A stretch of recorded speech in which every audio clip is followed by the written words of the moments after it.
Buenos días. ¿Ya cámara? Hello. Buenos días. Hi. Hi, everyone.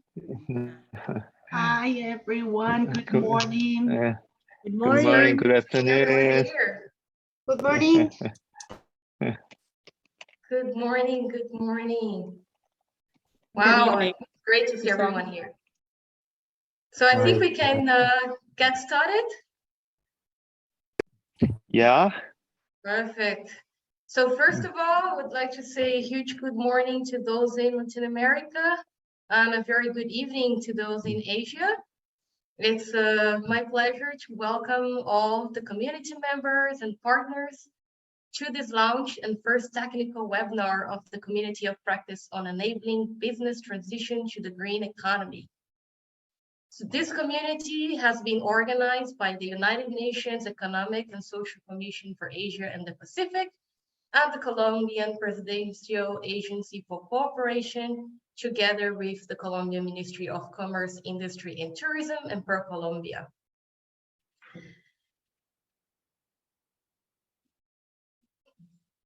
Okay, so before we start, I would like to share some ground rules. First, for this event, we have English to Spanish translation. We ask you to speak slowly and as clear as possible to facilitate the work of our translators. If you would like to hear the Spanish interpretation, Spanish-English interpretation, that is an icon in your tools bar that says interpretation, and you can just click there and you will get the audio from our translation. We ask you to kindly keep yourself muted when you're not speaking so that we don't have any background noise, and also keep your camera on as much as possible, as we would like this to be an interactive event for everyone. Throughout the presentation and discussions, if you have any comments or questions, please share them using the chat function. And if you have any issues, you can also message us in the chat function for support.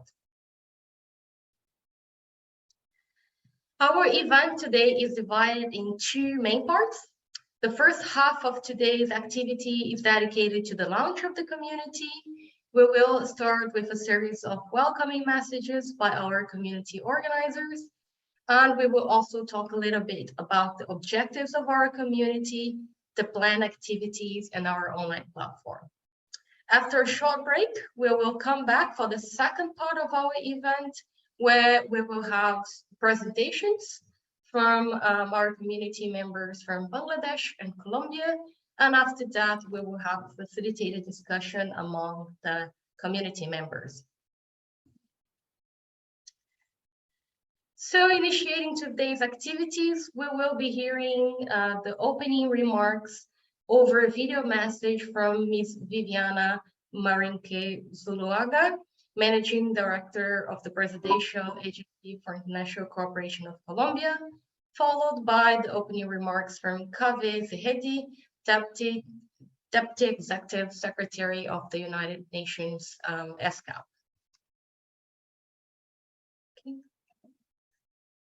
Reciban un cordial saludo de la Agencia Presidencial de Cooperación Internacional de Colombia, APC Colombia, entidad responsable de coordinar la cooperación técnica no reembolsable que otorga y recibe el país.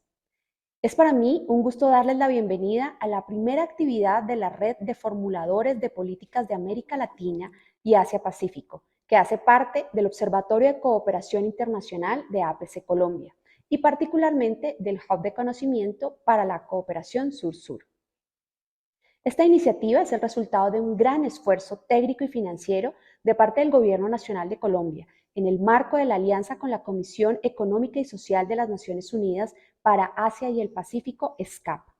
Esfuerzo al que apostamos, pues entendemos que el intercambio de conocimientos, mejores prácticas y lecciones aprendidas, oportunidades de aprendizajes entre pares y otras formas de apoyo e intercambio que promueven el avance en el cumplimiento de los objetivos de desarrollo sostenible es algo que hoy por hoy mueve y dinamiza la cooperación sur-sur. Nos alegra que como resultado de esta convocatoria, hoy contemos con la participación de delegados y representantes de entidades en las que actualmente se produce la formulación de las políticas que tienen el potencial de promover una transición empresarial hacia una economía verde en Asia-Pacífico y América Latina. Esta iniciativa hace parte de una serie de estrategias con las que el gobierno colombiano busca consolidar el papel de nuestro país como oferente de cooperación técnica y financiera no reembolsable. También impulsar el relacionamiento eficaz y diversificado con el resto del mundo. Por este motivo, desde hace algunos años, Colombia viene buscando cercanía y fortalecimiento de las relaciones con países en las regiones del Asia y el Pacífico, así como nuevos mecanismos para mejorar la eficacia de la cooperación, dada la urgencia de atender las apuestas de desarrollo global que se han establecido a través de la Agenda 2030. Nuestros esfuerzos están encaminados a contribuir técnicamente al desarrollo de una política exterior innovadora, que atrae e inspira, que entiende el enorme potencial de los acercamientos e intercambios técnicos en el ámbito bilateral y multilateral, y que va mucho más allá de los aspectos políticos, jurídicos y económicos de la cooperación tradicional. Dado que estamos en constante fortalecimiento del intercambio técnico con países en estas regiones, esperamos que esta iniciativa abra nuevas puertas para diversificar las relaciones con nuevos socios. Estamos interesados en desarrollar proyectos de intercambio en sectores muy diversos, así como profundizar las relaciones de amistad y cooperación con nuestros socios del sur global. Especialmente si esto nos permite capturar formas de apoyo que nos permita dar impulso a los objetivos nacionales en Colombia en materia de transformación productiva, garantía de igualdad de oportunidades en términos de inclusión social, el logro de un equilibrio entre el desarrollo productivo y la conservación del medio ambiente, y la promoción del desarrollo de innovaciones para transformar la sociedad colombiana y su sector productivo. Esperamos que a través de esta iniciativa los formuladores de políticas en nuestras regiones obtengan los apoyos, los insumos, los intercambios y la orientación que permita la promoción de las innovaciones que se requieren para encaminar a nuestros países hacia un desarrollo inclusivo y sostenible. Gracias. Great, those are the messages from Ms. Viviana. And next, we are going to hear the message from Kaveh. Reciban un Excellencies, distinguished participants and experts, dear colleagues, greetings from Bangkok and a very welcome to the launch of the Community of Practice on Enabling Business Transition to the Green Economy. As we launch our community today, the global community is gathered in Egypt for COP27, the COP of implementation. And moving from promises to implementation is truly the lifeline for billions of people already facing dangerous and widespread disruption. In our region, the floods in Pakistan this year affected more than 2 million families and truly gave us a glimpse into our likely future. Countries will face increased, overlapping shocks and crises. A series of UN reports released last week painted a grim picture of the gap between promises and action. There is a mismatch between what the science is telling us is needed and the levels of ambition that countries are showing. ESCAP's latest analysis of the climate pledges, the so-called nationally determined contributions, shows that emissions in our region will increase by 15% by 2030, when the science is calling for halving emissions in that time. But at ESCAP, we're convinced that the tide is turning. About 40 countries in Asia-Pacific have made carbon neutrality pledges, paving the way for their green economies. Some of these countries have begun to turn their pledges into national laws, strategies, and implementation plans. Governments have a critical role to play in setting bold climate ambitions and creating an enabling environment to accelerate the green transition and catalyze green investments and innovation from business. In this regard, Colombia's long-term strategy E2050 for low-carbon development serves us as a real example. A few weeks ago, the ESCAP Sustainable Business Network members adopted the Asia-Pacific Green Deal for Business. Businesses in our region are beginning to understand the risks that a changing climate brings and the need to respond to customers' and governments no longer tolerating growth at any cost. More importantly, businesses are alive to the opportunity of shifting brown economies into green economies powered by green technologies and green energy and green innovation.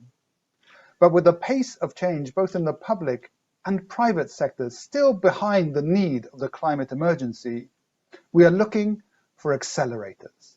And this is why we are so excited about our collaboration with APC Colombia and this community of practice.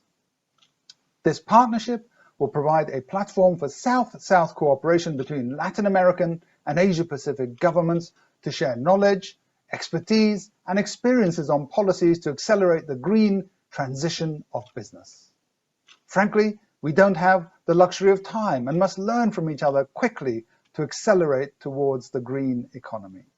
We certainly have much to learn from Colombia and from the Latin American region, and we look forward to starting that journey with you today and to welcoming you to Bangkok in December. Before concluding, I would like to thank APC Colombia, the Ministry of Commerce, Industry and Tourism of Colombia, Pro-Colombia Impulsa, the government participants, and all the experts for supporting this initiative. To accelerate climate action, we need to work together, and I hope this platform that we have created together can help to accelerate action on what is clearly the most important challenge of our time. Thank you very much.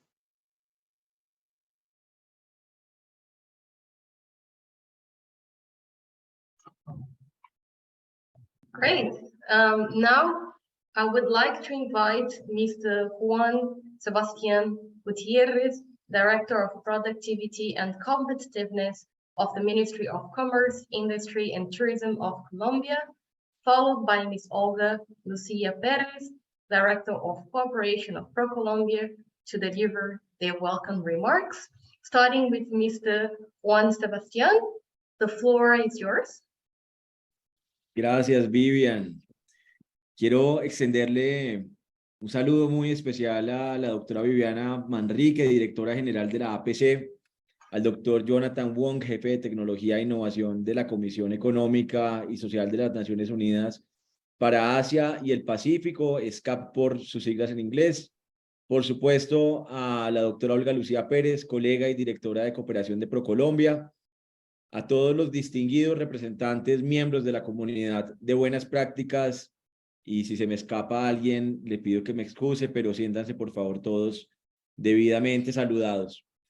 Es un gusto para mí, como director de Productividad y Competitividad, en representación de nuestra viceministra de Desarrollo Empresarial, María Fernanda Valdés, y de nuestro ministro, el doctor Germán Umaña, poderlos acompañar el día de hoy en este webinar con ocasión del lanzamiento de esta comunidad de prácticas y el diálogo entre formuladores de políticas para avanzar hacia esa transición empresarial, hacia una economía verde, hacia una economía más sostenible que tanto está demandando y que tanto necesita nuestro país y nuestro planeta.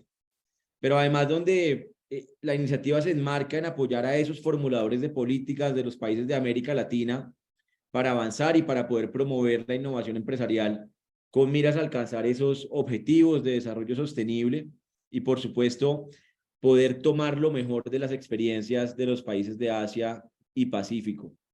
Igualmente, quisiera, por supuesto, extenderles y agradecerles la invitación a este encuentro y al tiempo, pues desearles a todos muchos éxitos en esta importante jornada. Para nosotros, esos desarrollos, esos objetivos de desarrollo sostenible impulsan, lo vemos como ese impulsor hacia la transformación de la forma en la que nuestros sectores público y privado abordan el desarrollo, con ese propósito de poder crear modelos de negocios innovadores e inclusivos, como empresas cada vez más sociales, cada vez más sostenibles y que puedan abordar unos retos actuales desde lo local con miras hacia lo global. El desarrollo de estas iniciativas con el apoyo de socios estratégicos y aliados como SCAP, pues cobran gran relevancia para nuestros países, ya que nos permiten ampliar y nos permiten replicar esas políticas exitosas adelantadas por los países de Asia y Pacífico en esta área, y nos permiten además promover la acción del sector privado hacia ese logro de los objetivos de desarrollo sostenible. Colombia asumió un compromiso muy importante ante la Convención Marco de las Naciones Unidas por el Cambio Climático mediante la actualización de su contribución nacionalmente determinada, o NDC, a reducir el 51% de las emisiones de gases de efecto invernadero del país para el año 2030. Un reto muy importante y el cual nos estamos tomando con la mayor seriedad y responsabilidad, pero además donde la nueva administración, el nuevo gobierno del presidente Gustavo Petro ha tomado unas decisiones contundentes, robustas, para avanzar en acciones que nos ayuden a lograr estos compromisos y estos objetivos. Y por lo cual, pues se deberá avanzar significativamente en la implementación de acciones ambiciosas. No solamente ponernos unas metas ambiciosas, sino tomar acciones y hacer que pase, hacerlo realidad. Y que nos permitan, por supuesto, generar esas transformaciones de fondo para enfrentar la emergencia por el cambio climático, como nos lo mencionaban en el saludo anterior, y por supuesto afrontar y mitigar esa pérdida de la biodiversidad. Y en ese sentido, y en línea con lo que les mencionaba anteriormente, el nuevo gobierno de Colombia le apuesta a una economía para la vida, lo cual implica transitar hacia una economía productiva basada en el respeto a la naturaleza, dejando atrás la dependencia exclusiva de un modelo extractivista y que nos permita democratizar el uso de energías limpias para generar capacidades nacionales que nos permitan enfrentar esos retos, pero además esos efectos del cambio climático, y contribuir también a superar la crisis ambiental global que pone en juego la vida y la supervivencia de la especie humana. A este respecto queremos resaltar el apoyo que desde la APC, la Agencia Presidencial para la Cooperación, se está brindando a los países de América Latina, no solamente para fortalecer la formulación de políticas públicas más concretas, sino que nos permitan también avanzar en materia de innovación, que nos permitan continuar además estrechando lazos de amistad y cooperación con la región Asia y Pacífico, con la cual podemos además potencializar muchos elementos en común y complementarnos en materia de sostenibilidad, de innovación, entre otras materias que son de gran importancia para nuestro país y para este continente. Desde el Ministerio de Comercio, Industria y Turismo, reafirmamos nuestro compromiso de impulsar una economía verde en nuestro país y contribuir al desarrollo sostenible de nuestra región. Y esto, lograrlo a través de la formulación de políticas más robustas, a través de la implementación de programas, de proyectos, de iniciativas, de la inversión de recursos también que vayan orientados hacia el desarrollo empresarial sostenible y responsable, que incluya además la promoción de la innovación empresarial hacia el cumplimiento de los ODS. Para esto es necesario trabajar de manera conjunta en la implementación de estas acciones que impacten de manera significativa el desarrollo de la región. Sabemos que tenemos un compromiso muy grande desde gobierno, pero también contamos con el compromiso de nuestro tejido empresarial y del sector privado, que es fundamental para de estas metas y de estos objetivos. Los invito a participar activamente en el desarrollo de este importante seminario y de ahora en adelante en el marco de la comunidad de práctica para facilitar este intercambio de conocimientos, mejores prácticas, mejores lecciones aprendidas sobre esas políticas que promueven la innovación empresarial.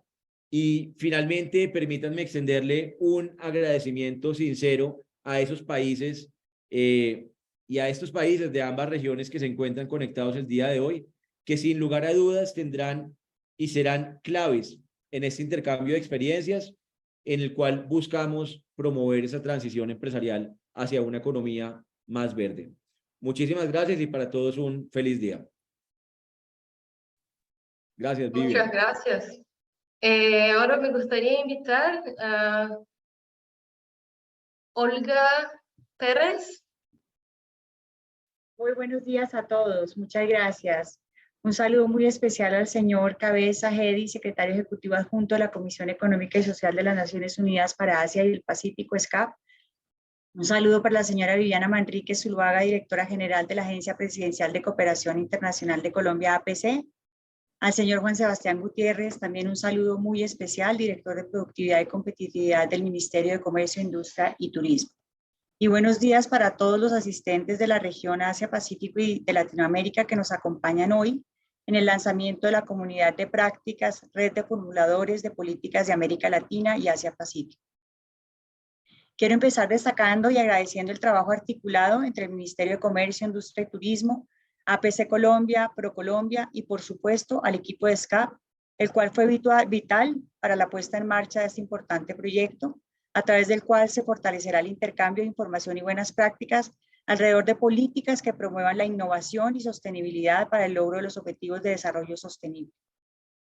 Precisamente a partir del 2015, con la publicación por parte de las Naciones Unidas de la Agenda 2030 y la coyuntura mundial, la cooperación internacional ha priorizado proyectos y acciones que buscan responder a los desafíos para un desarrollo sostenible e inclusivo, en donde hemos venido ejecutando proyectos de asistencia técnica e intercambio de buenas prácticas en áreas como sostenibilidad ambiental, cambio climático, inclusión de población vulnerable y equidad de género. Desde ProColombia, particularmente, venimos avanzando decididamente en la implementación de un modelo de sostenibilidad, el cual nos brinda un marco de actuación frente a aspectos económicos, sociales y ambientales, y en el cual buscamos contribuir al desarrollo sostenible de Colombia.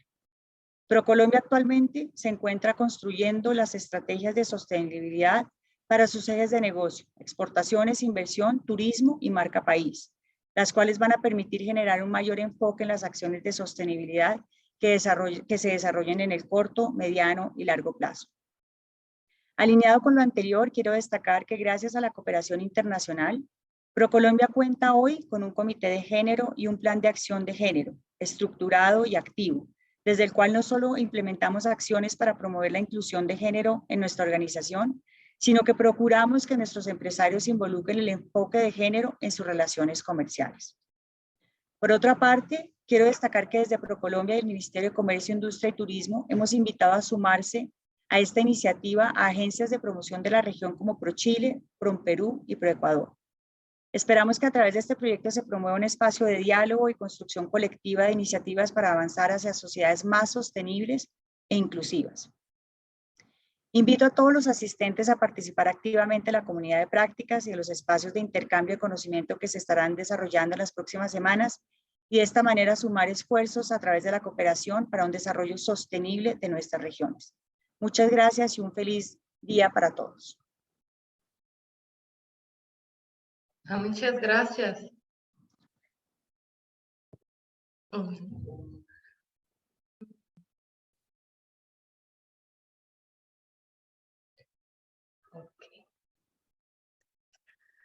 So the opening remarks and welcome messages that we have heard today stress the importance of government actions towards enabling the green transition of business.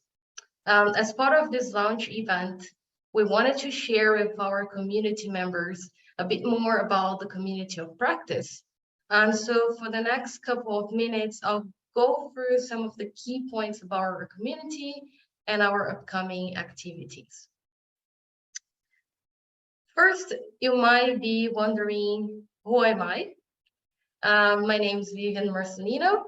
I work with the United Nations ASCAP, and I will be your community member, community manager. So this means that if you have any questions or issues, you can write to me and I'll do my best to support you. And this also means that you might be hearing a lot from me in the days to come, as I'll be sharing content in our platforms, as well as coordinating and communicating on our activities. So first, to start, who are we? That's a good question. So we are a community of practice of policymakers from Latin America and Asia Pacific who have come together to share effective practices in policy making to enable business transition to the green economy. Our community of practice exists to support policy members and our community members in developing, replicating, and scaling up successful policy measures. At the end, the community of practice is a group of people who come together to work on a topic and learn from each other, and to collaborate towards fulfilling both individual and group goals. So that's what we hope we will achieve for this community of practice. Our work is organized around 4 key concepts.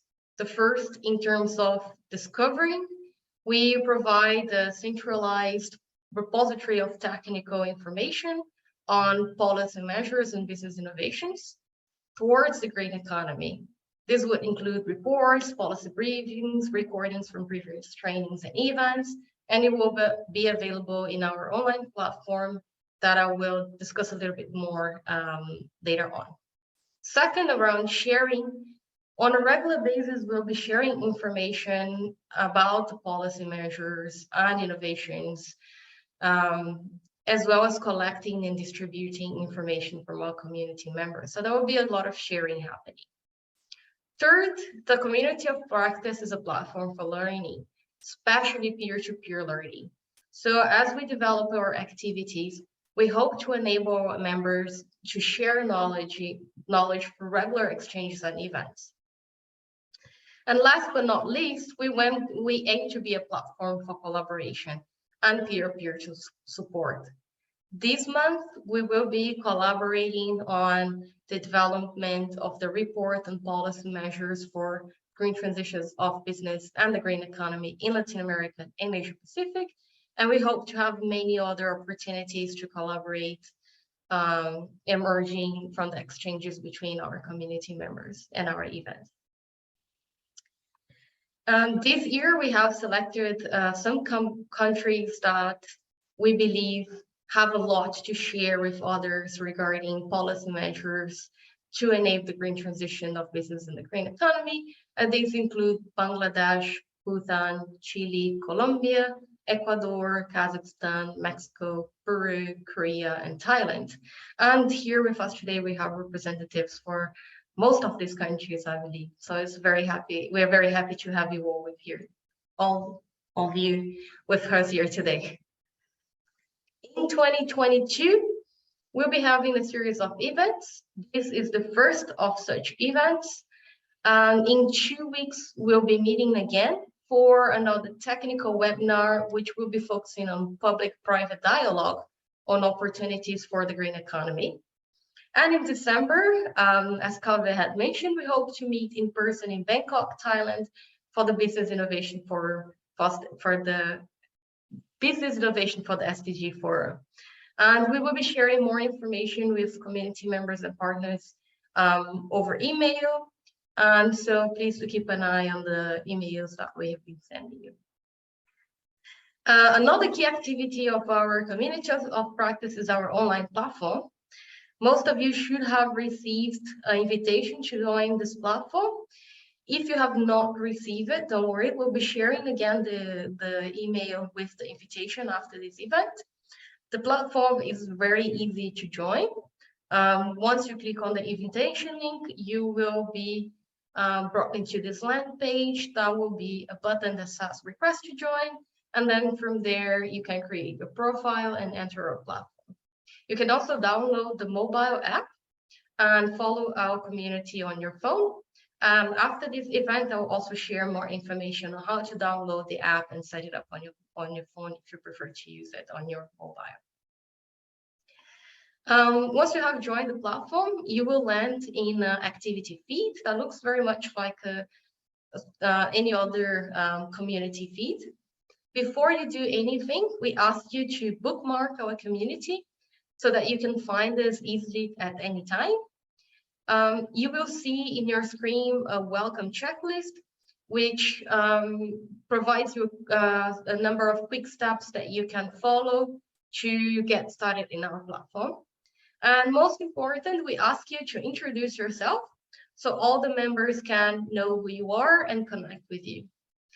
I already saw some of our community members joining the platform, so that's very good to see you all there. Once you join the platform, you will land on the community of practice on inclusive and sustainable business.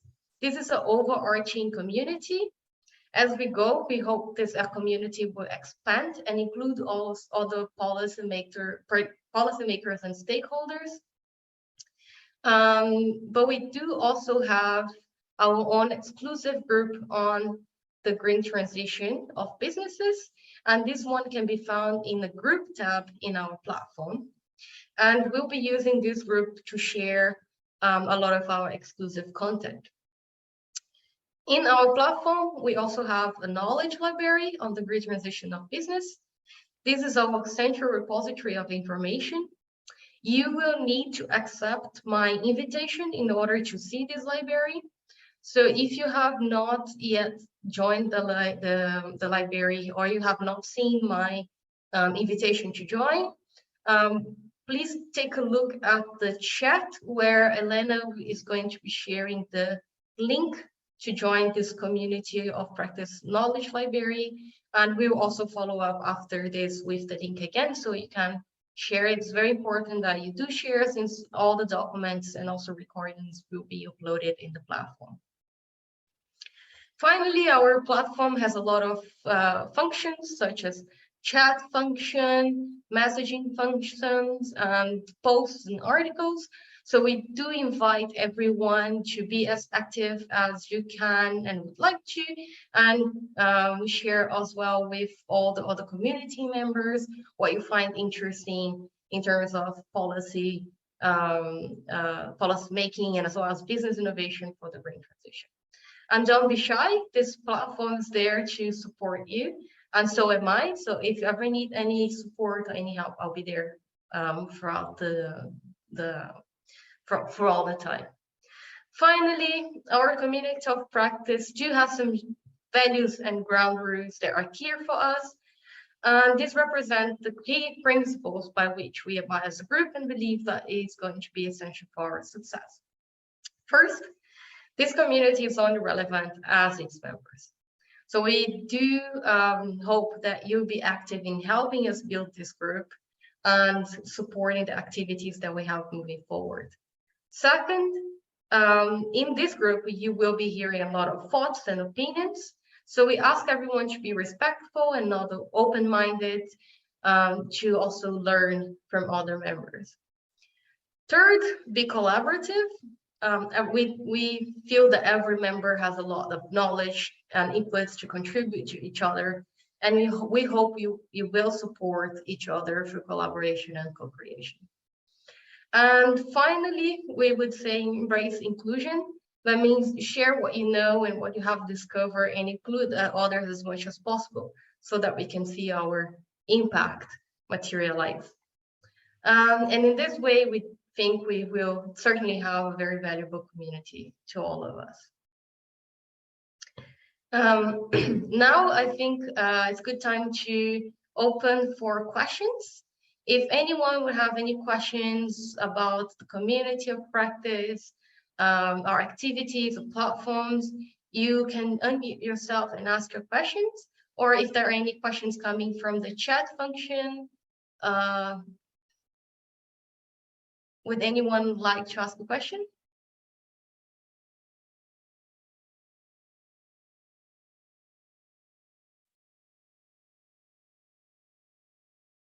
No? I hope that means that I've been very clear then. Okay, perfect. Then we will come back in 3 or 5 minutes for the presentations for the second half of our technical webinar. So right now it's 2:35. Let's come back at 2:40. Oh, sorry, that's my time. 8:40. 8:40. And meanwhile, if you have any comments, any questions that you would like to ask us, you can also ask us in the chat function. And so, great, and see you back in 5 minutes.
Hello, everyone. I hope everyone is coming back.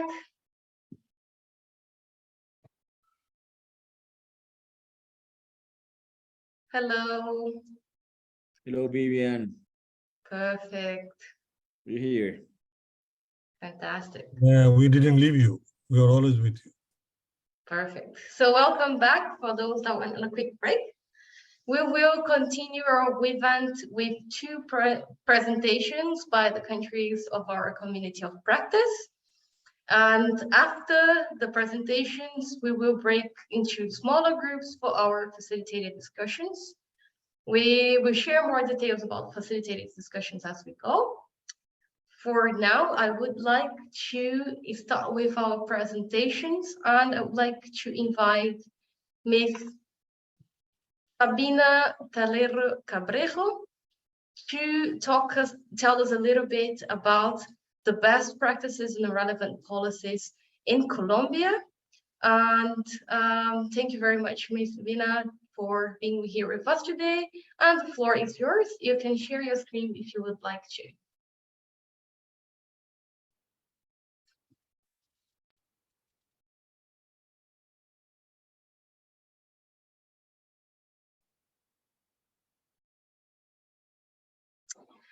Sabina, you are on mute. Sorry, good morning to everyone. As Vivian said, I'm Sabina Talero. I work for the National Planning Department of Colombia. I will do a presentation. Thank you for the invitation. The National Planning Department of Colombia is in charge of designing and following up all the policies concerned at a national level. So I have 10 minutes, so I'm gonna share the presentation. It's in English, but I'm gonna talk in Spanish because I'm more fluently in Spanish than English. Bueno, vamos a presentarles aquí cómo están alineadas nuestras políticas hacia una economía verde o una economía sostenible e inclusiva desde la Dirección de Ambiente y Desarrollo Sostenible del Departamento Nacional de Colombia. El contenido de esta presentación vamos a ver algunos conceptos y políticas asociadas a nuestra política macro, que es la política de crecimiento verde, que tiene un periodo de implementación entre el 2018 y 2030, alineada al cumplimiento de los objetivos de desarrollo sostenible y las contribuciones nacionalmente determinadas, en donde Colombia se ha comprometido a 2030 a disminuir en un 51% sus emisiones de gases de efecto invernadero con respecto al escenario base. En un segundo momento vamos a hablar de los resultados intermedios de la política de crecimiento verde y las agendas que se han desarrollado en esta política y los indicadores que utilizamos de resultado para hacer seguimiento a los impactos que puede tener esta política. Y en tercer lugar les vamos a comentar un índice que hemos desarrollado en Colombia que es a nivel subnacional. Somos una república que tiene 33 entidades territoriales que nosotros denominamos departamentos. Son 32 departamentos y un distrito capital, Bogotá. Y para cada una de estas unidades estamos midiendo un índice en crecimiento verde o crecimiento sostenible e inclusivo. Entonces comencemos a hablar de los conceptos y las políticas. Este gobierno electo, nuevo gobierno que comenzó el 7 de agosto de este año, tiene un enfoque muy alineado a la política de crecimiento verde y es una política, como lo decía el director de Productividad y Competitividad del Ministerio de Comercio, el doctor Juan Sebastián Gutiérrez, es un enfoque orientado hacia una economía productiva para la vida. ¿Qué significa esto? Es una economía que está conducida hacia alcanzar el desarrollo sostenible y la competitividad, incrementa el bienestar al mismo tiempo que es equitativa y socialmente inclusiva, deja atrás la dependencia en actividades extractivas, es más eficiente en el uso de la energía, el agua, el suelo y los materiales, es más intensiva en conocimiento e innovación y avanza hacia la descarbonización y la resiliencia climática. Estos conceptos están muy relacionados con lo que en la política de crecimiento verde se entiende como crecimiento sostenible, crecimiento verde o crecimiento sostenible o inclusivo.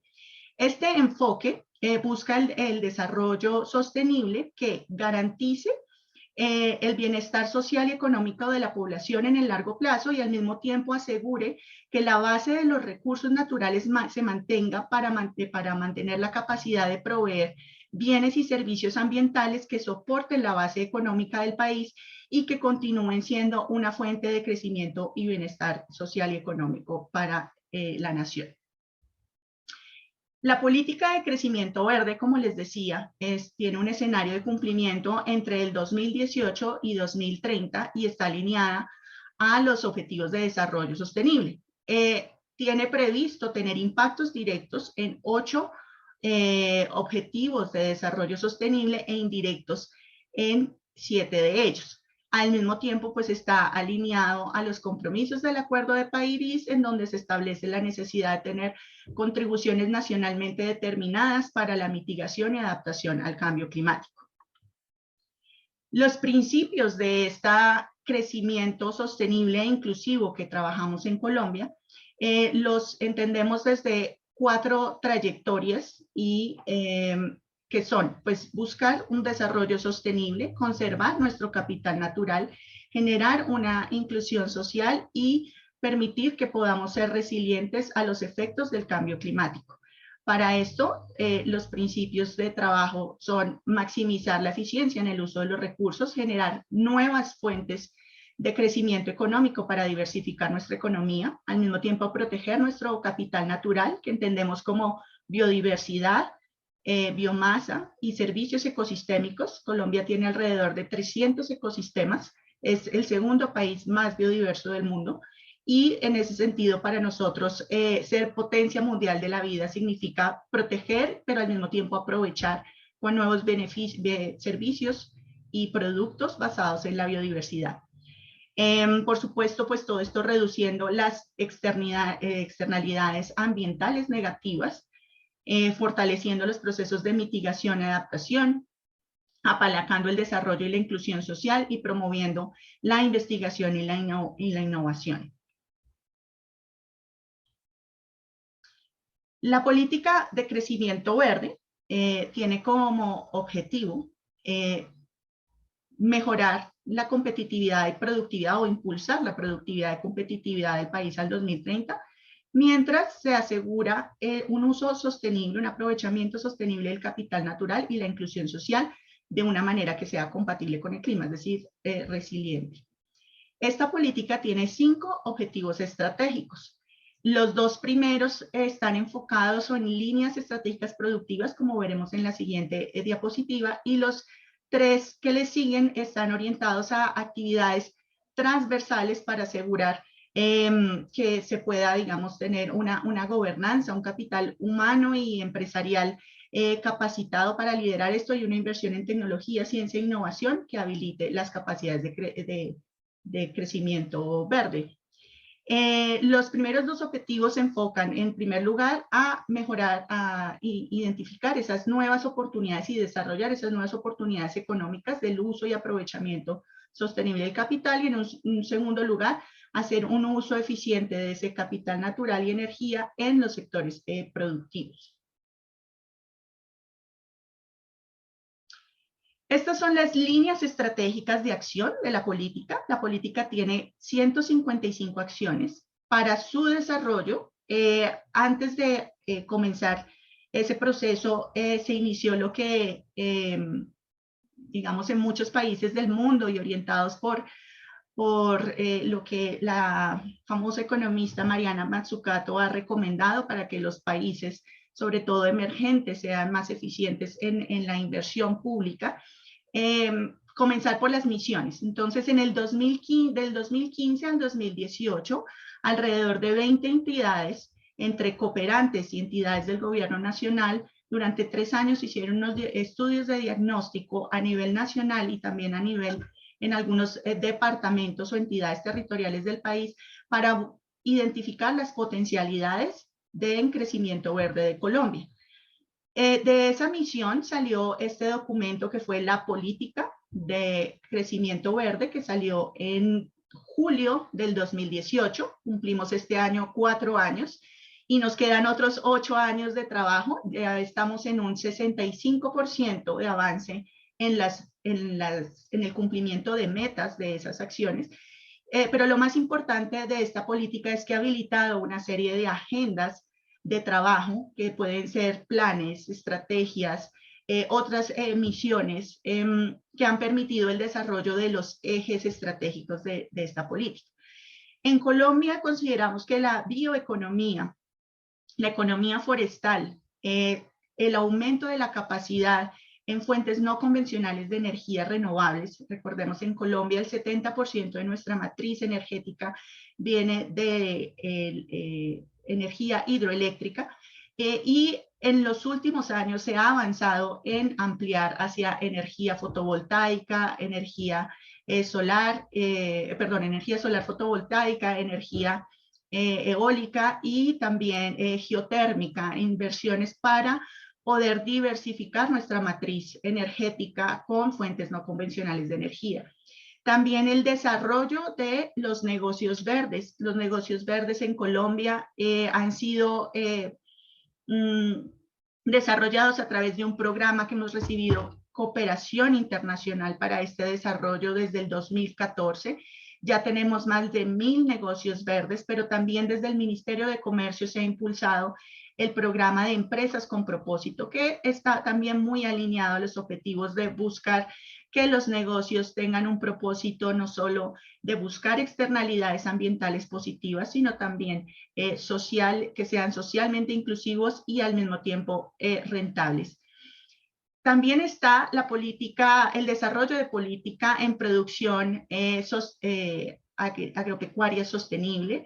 Para eso, digamos, hay diferentes modelos que se han implementado en Colombia. Está pendiente sacar una política de producción agroecológica y regenerativa, porque en Colombia los suelos, dado nuestra diversidad biogeográfica, y los cambios de cambio climático y los efectos en una agricultura intensiva, muchas veces agresiva con la capa del suelo, ha hecho que se haya erosionado o perdido mucho suelo. Entonces, en este nuevo gobierno hay una intención de restaurar y regenerar muchos ecosistemas, agrosistemas, con modelos que nos permitan ser más eficientes en el uso de los recursos, proteger nuestra biodiversidad y asegurar la seguridad alimentaria con agrobiodiversidad.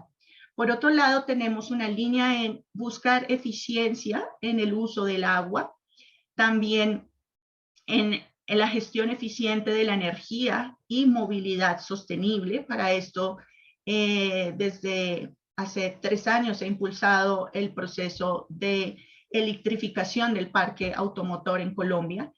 Otra agenda muy importante que ha sido estratégica en estos últimos años ha sido la agenda de economía circular.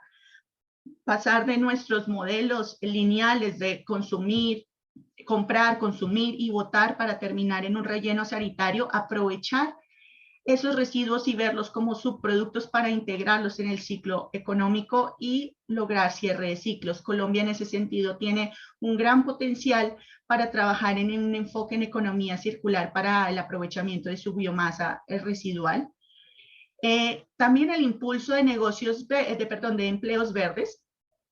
Para eso necesitamos apoyo en la formación y capacitación a nivel técnico, tecnológico, de muchos conciudadanos que viven en las zonas rurales, principalmente de nuestro país, y que necesitan, digamos, ese empoderamiento desde el conocimiento y la innovación para desarrollar sus emprendimientos y participar de estos procesos de negocios estratégicos en crecimiento verde. Y bueno, todo esto no es posible sin agregarle innovación para generar valor agregado. Por eso el tema de ciencia, tecnología e innovación es fundamental transversalmente en esta política, así como las instancias de gobernanza. Fruto de estas líneas estratégicas de acción se han desarrollado leyes, planes y estrategias en Colombia. Voy a mencionar solamente algunas. Por ejemplo, la política de transición energética, que es un documento COMPES. Documento COMPES en Colombia son los documentos a nivel de política nacional que son desarrollados por el Consejo Nacional de Política Económica y Social. Y en estas políticas intervienen varias entidades del gobierno nacional y tienen acciones específicas concurrentes y articuladas para lograr objetivos comunes como país. También está la Ley de Transición Energética, Ley 2099 de 2021. También nació de la Agenda Nacional Forestal por la necesidad de controlar la deforestación y hacer un uso sostenible de los bosques. El documento de política pública en este sentido, que nació en el 2020, fruto del cual también pues, se ha podido desarrollar la resolución que habilita cómo hacer uso, por ejemplo, de los productos forestales no maderables. Está la Estrategia Nacional de Economía Circular, que se concentra en 6 flujos de trabajo en economía, y la Misión Nacional de Bioeconomía, que también tiene una estrategia con 5 líneas estratégicas de trabajo. Al mismo tiempo están los planes integrales de gestión ambiental para el cambio climático de los diferentes sectores. Del sector minas y energía, fue una acción específica que quedó dentro de la política de crecimiento verde y fue, digamos, de los primeros sectores que ha desarrollado su plan y lo está ejecutando, digamos, asociado e integrado a la política de crecimiento verde. Está también la Estrategia Nacional de Movilidad Eléctrica. Se hizo un pacto desde el 2019 con la Organización Internacional del Trabajo para promover los trabajos verdes para la transición justa. Y bueno, tenemos como un hito importante continuar trabajando en el desarrollo de esta política, en la actualización de la política de producción y consumo sostenible con un enfoque circular, así como también cumpliendo con los acuerdos de París, trabajar en la estrategia, diseñar y implementar la estrategia de transición justa de la fuerza laboral, estrategia que lidera el Ministerio de Trabajo y que en el 2023 estaría lista. Ahora miremos un poco del progreso a nivel de resultados de cumplimiento de las acciones de la política y los indicadores que estamos utilizando para medir su impacto, sus resultados. En esta gráfica ustedes pueden ver el estado del progreso en la política en sus diferentes líneas estratégicas de acción. En conjunto, como les decía, vamos en un 66% de avance. Tenemos un leve retraso, deberíamos estar, digamos, cada una de estas acciones tiene unos plazos para ejecutarse. Deberíamos estar en un 74% de avance, pero digamos que comparativamente con las demás políticas, y esta que es una política emblemática con una cantidad de acciones bastante que comprometen las actividades de más de 14 entidades de gobierno, diría que estamos muy bien, vamos por buen camino.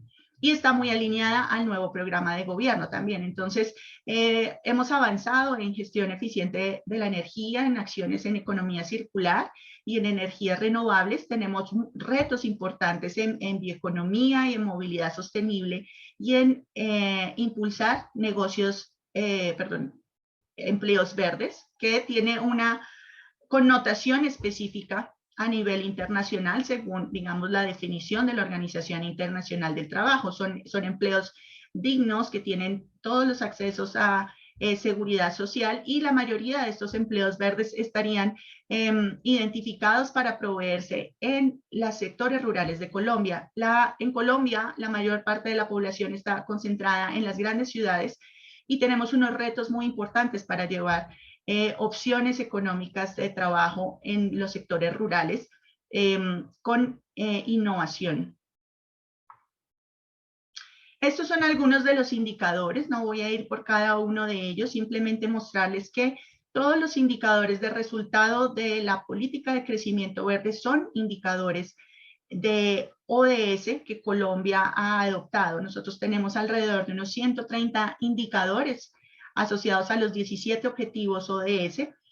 Se escogieron 12 de ellos como indicadores de resultado de la política de crecimiento verde. Sin embargo, estamos en un proceso de actualización, más que de actualización, de coordinación y articulación con otros sistemas de información para enriquecer la información de estos 12 indicadores con indicadores conexos, también ODS, que estamos reportando a nivel nacional y además articulado con un desarrollo que ha hecho nuestro Departamento Nacional de Estadística con el Sistema de Información de Economía Circular, en donde por flujos de recursos, bosques, agua, energía, se ha hecho un esfuerzo inmenso para medir a nivel de actividad económica en series de tiempo completas, más o menos desde 2012 hasta la fecha, cómo vamos por actividad económica en el uso en términos de productividad e intensidad en el uso de los recursos. Esto es fundamental para un país que necesita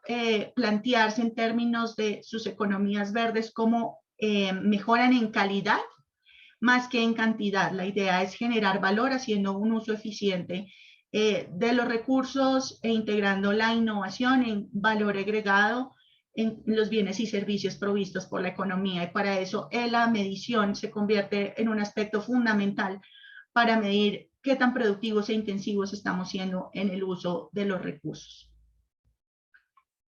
Para cada uno de estos indicadores escogimos una línea base y tenemos una meta 2030 que está alineada al objetivo de desarrollo sostenible. Y por último, quiero comentarles cómo ha sido el trabajo del desarrollo del Índice Subnacional de Crecimiento Verde. Según lo que hemos investigado, pues Colombia sería como un pionero en tener un índice subnacional de crecimiento verde. Hay experiencias a nivel internacional de la cual, digamos, Colombia ha tenido en cuenta para el marco conceptual y metodológico del desarrollo de este índice. Está principalmente el Índice Global de Crecimiento Verde que desarrolló el Instituto Global para el Crecimiento Verde y desde el cual Colombia ha identificado que esas 4 dimensiones que se miden en ese índice global han sido las que ha acogido para su índice subnacional de crecimiento verde. Pero también están los índices de desarrollo sostenible que ha desarrollado el profesor Jeffrey Sachs de la Universidad de Columbia.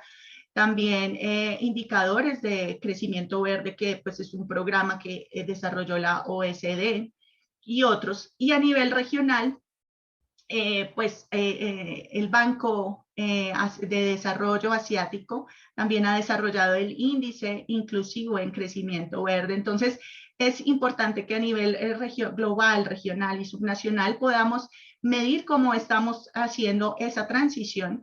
En el caso de Colombia, los objetivos de esa medición están orientados a que podamos identificar las brechas para potenciar las capacidades de desarrollo, de implementación del potencial en crecimiento verde a nivel territorial, que podamos incidir según esa identificación de brechas en los planes de desarrollo territorial.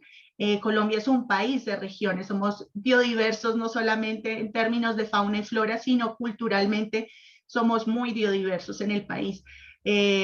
Culturalmente, entonces necesitamos también que a nivel territorial se puedan diversificar las economías locales y mejorar el desempeño ambiental y que también el índice nos ayude a orientar las inversiones para proveer las señales adecuadas a los sectores privados y públicos para las inversiones que tengan mayor, digamos, potencial para generar bienestar económico y social. La estructura del índice tiene 4 dimensiones. La primera es uso óptimo de los recursos. En ellas evaluamos la eficiencia en el uso del agua, el suelo, la energía y el uso de los materiales. La segunda dimensión es capital natural. Ahí tenemos indicadores que nos están hablando de la calidad ambiental y de la gestión de la biodiversidad en los territorios. La tercera dimensión es cómo estamos aprovechando las oportunidades y esfuerzos en crecimiento verde, es decir, nuevas fuentes de crecimiento económico, cómo medimos la innovación y los esfuerzos en crecimiento verde en términos de inversión, que público y privado, cuánto estamos invirtiendo en estas líneas estratégicas de la política de crecimiento verde o crecimiento sostenible e inclusivo. Y por último, y no menos importante, porque cada una de estas dimensiones, ninguna tiene un mayor peso que la otra, ni están ponderadas, entendemos el crecimiento verde de una manera integral, desacoplado del concepto de crecimiento en términos netamente económicos como Producto Interno Bruto. Entonces aquí la equidad social en términos de indicadores de calidad de vida, acceso diferencial entre las zonas rurales y las zonas urbanas a los servicios públicos y las condiciones que habilitan que la población pueda aprovechar las oportunidades en crecimiento verde son fundamentales para definir en términos de equidad social cómo estaríamos alineándonos a un crecimiento sostenible e inclusivo. Aquí solamente les dejo como un mapa general de Colombia para que ustedes vean cómo están distribuidas nuestras 33 entidades territoriales en el país. En la zona andina, que es el centro del país, de sur a norte, que atraviesa nuestro país, la cordillera de los Andes, y tenemos dos valles interandinos importantes, el Valle del Cauca y el Valle del Río Magdalena. En esta zona pues se concentra la mayor riqueza, digamos, del país, ¿no? Y las principales ciudades en donde se concentra la mayor parte de la población.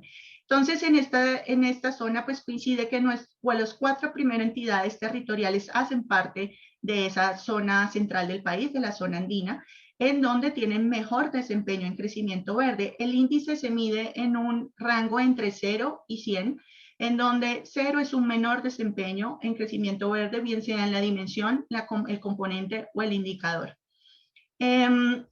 Es decir, que en Colombia, en promedio, estamos inclusive por debajo de la media de 50 puntos.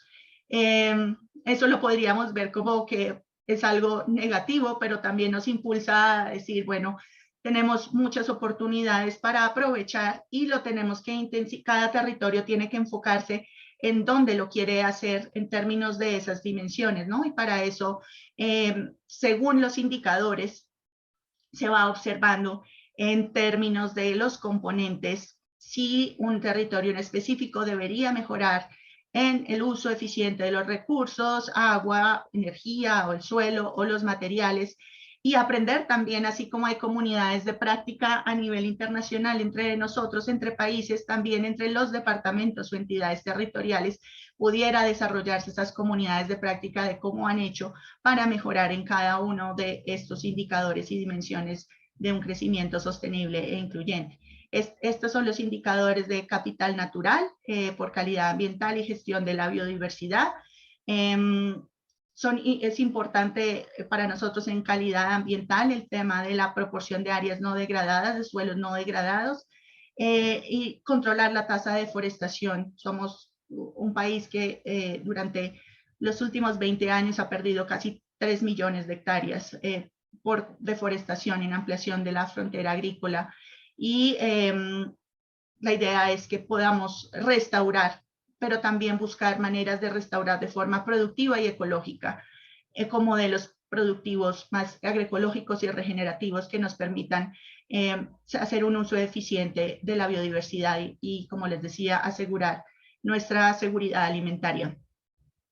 En oportunidades y esfuerzos en crecimiento verde nos enfocamos en nuevas fuentes de crecimiento económico, en los negocios verdes que se están desarrollando, que es un concepto ya, como les decía, muy consolidado en Colombia desde el 2014, los bioproductos y bioservicios también, donde, por ejemplo, el turismo de la naturaleza hace parte de un bioservicio, el aprovechamiento de la vocación forestal y la instalación de capacidad generada en fuentes no convencionales de energía. En términos de innovación, medimos en términos de la tasa de solicitud de patentes y, como les decía, en crecimiento, en esfuerzos en crecimiento verde, lo medimos en términos de inversión en líneas de crecimiento verde que están establecidas en la política. Y por último, estas son nuestros indicadores para medir equidad social en las diferentes entidades territoriales en términos de calidad de vida, es decir, la tasa de ocupación, ¿cierto? En Colombia, el 60% de la población que está ocupada está en condiciones de informalidad, es decir, no tienen asegurada su acceso a servicios básicos sociales, pensión, salud, y eso es un tema importante para la calidad de vida. Y también, pues, disminuir los índices monetarios de pobreza, disminuir también esa brecha que existe en la relación urbano-rural de acceso a los recursos básicos, de acceso a los servicios públicos básicos, acueducto, alcantarillado, recolección de basura y energía, y permitir, y quizás es uno de las, algo de lo que en todos los departamentos hay mayores necesidades, es la inversión en gestión de riesgos de desastres. Colombia es de los países más vulnerables a los riesgos por desastres en cambio climático. Tenemos unos eventos fuertes en lluvias y sequías, no solamente afectados por cambio climático, sino por la ampliación de fenómenos regionales como el Niño y la Niña, que aseveran periodos de sequía y periodos de lluvia. Y eso hace que tengamos que ser más efectivos en la inversión en gestión de riesgos de desastres. Perdón, también acceso. Sabina, estamos un poco sin tiempo, ¿se puede?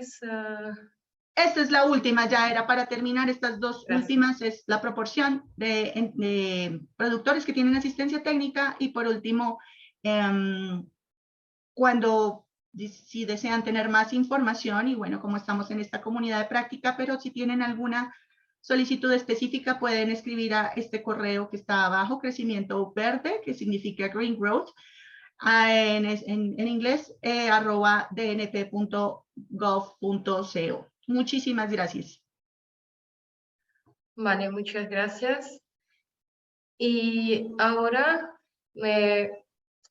now we would like to invite our community members from Bangladesh to share the best practices and measures in their country. And we would like to start by inviting Mr. Mohammadi Hossain, Director General of PowerCell, Ministry of Power, Energy and Mineral Resources of Bangladesh. Mr. Hossain, the floor is yours.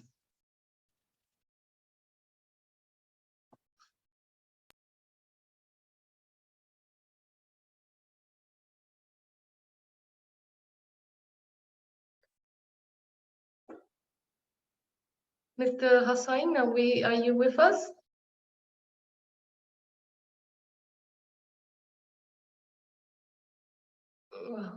If not, maybe then we can start with Mr.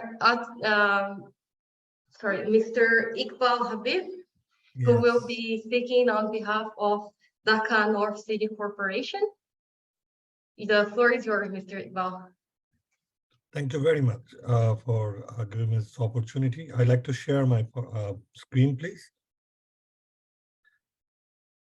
So it's a privilege, of course, to listen all the community leaders all around the world. And definitely every country has their own way and meaningful solutions, innovations, and ideas regarding green economy and green investment. We believe that what is happening in Bangladesh, especially our capital city, is more or less trying to cope up with the SDG goal because we are having different kind of perspective, situations, problems altogether.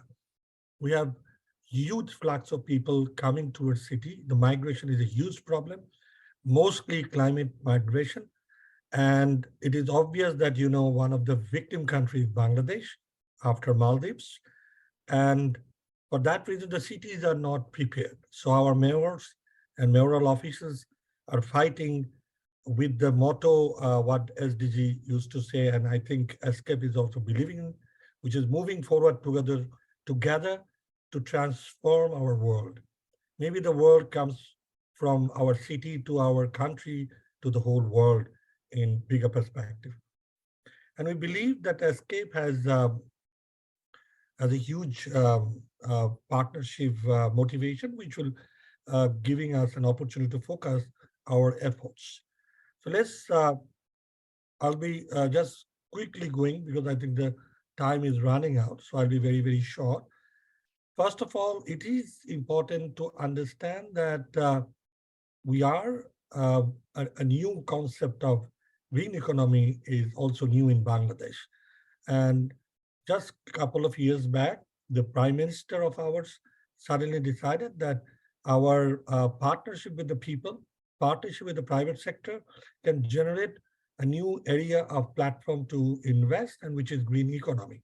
So it's not only the government who would be responsible to do this, the business itself should have zero economy based practice, and then they can do a partnership for public-private basis development of green economy based projects and ideas. So on that basis, there are a couple of projects coming up, basically based on climate change mitigation strategies. This city is encircled with rivers, a lot of canals were there, but because of the huge density, just to give you an understanding, 47,800 people per square kilometer is the density. And that is the reason our water bodies are almost endangered, our forests, and of course, our green open spaces, public spaces are in endangered scenarios. Grabbers, our waste management jeopardies, everything is making it a critical issue. And at that point of time, our mayor is taking a lot of initiatives which are based on inclusiveness, which are based on equity, and furthermore, it has a new dimension called green investment and green transition. The perspective of green is now in an inclusive manner. The first project I'm showing is the hydroecological park, along with a multi-modal station. And by thinking of this, which is connected to a lot of canals, to retain the flash flood situations, to restore the city from not being flooded with all of its streets and roads as canal, rather than canals to be carrying the water into a water pond and then pumping that towards river. That concept also including the other depriving perspective, like youth educational, eco-educational platform, if possible, to create a plane where the young people can understand about the agriculture, land, and value of net zero economy. So it is more of awareness, participation, and also taking the city into next level. So this is one of that project. These are the enhancement target, enhancing biodiversity, introducing natural agriculture system to new generation, to understand ecological restoration, self-sustainable energy. And of course, with that, it is going to be also restoring water. Just a quick glimpse what this place is going to be. So it will be a public placemaking by addressing all of these strategic SDG goals. And you can see that there are 9 SDG goals covered in this one project. These are the future views, which is under construction now. These are youth centers where youth people are coming and going to learn about the nature and circular economy. So yes, the government decided to go for green bond, introducing green bond so that people can participate even in investment of such project. This is another one of same motto and same perspective, having base camp, nature learning youth base camp, having natural history museum, having golf course and all others just to restore the nature around it, and also having hydroecological system, not only generating water for people around, but also generating solar power as a solar equity park. So with this project, again, you can see the project is covering almost another 10 goals out of the 17 of SDG. So these are the perspectives which is coming up. There are convention hall floating with history museum. Last but not the least is the mayor is now after another public placemaking in terms of taking into account of all the parks, playgrounds, and endangered open spaces into public account, bringing it back to public account. And for that reason, of course, it is obvious that the target is to empower women, kids, especially female kids, physically challenged, youth, and of course, the old also. So every one of these 5 genera has their own stake, participation, also after the project co-management, so that they can run their show, their project, or their areas.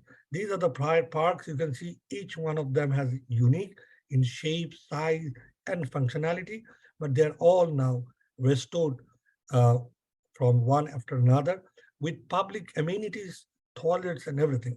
So transforming the city into bringing it into public realm now became a movement. Besides that, Dhaka is hugely suffering from having the road transportation system based on public transportation system prioritized. So that is something this mayor is trying to bring in, especially bus rapid system, along with cycle lane and pedestrian lane. I know that if you ever visited Dhaka, you'll find these are yet lacking. You'll find these things in South America, Bogota or Colombia, but you won't see it in Bangladesh. But he is an introducer, he's a vanguard, he's an advocating agent to bring it, all of this. And this is the new road he's developing, where priority lane for public bus and having also cycle lane and pedestrian domain is introduced for the first time in a very planned way. And I think that is going to be replicated not only this city, but all other cities. Lastly, there are another asset in this city, which is called canals, which is taking the water, because this is 6 to 7, 8 months is rainy season, which is absolutely a blessing. But because we are not restoring our water, channeling it to our rivers, they are almost the most hazardous situation, creating hazardous situation for the city. So he's restoring 7 canals right now. We are participating in that. And it's not just restoring the canals, it's also making park along the canals, walkways, ghats, which is called steps, amphitheater, open amphitheater, orchids, medicine plants, fruit gardens, of course, water-based sports and other amenities. So this is a public-private partnership. Also with Green Bond, public is also participating in the developing, economic developing sectors. So I think this new phenomenology, which is coming into action, needs a lot of exchange of views and ideas and best practice between the countries whose also is ahead of our time. And we need ESCAPE and all other agencies to help us to really come forward, resolving our issues towards green motivations by educating, awareness building, investing, and participating in rebuilding by ownership and partnership. I think that is what our mayor is up to. We are working for the last 6.5 years, and he is the next mayor who is carrying this flagship. And I believe with all of our partnership and this particular platform can generate this as a resolution to our climate frustration and climate justice. Thank you very much for listening to me, and we'll be definitely participating in other discussions in future also. Thank you, Vivian. Over to you. Thank you very much, Mr. Iqbal. This is very interesting. And if Mr. Hossein is here, I believe Mr. Hossein was having some technical troubles. Well, if not, I guess he's having some technical problem. I guess he was here, but now he's not visible. Yeah. Well, I think then let's move on to some quick Q&A. If anyone has any questions to our speakers, please feel free to unmute yourself and ask. Are there any questions from the participants?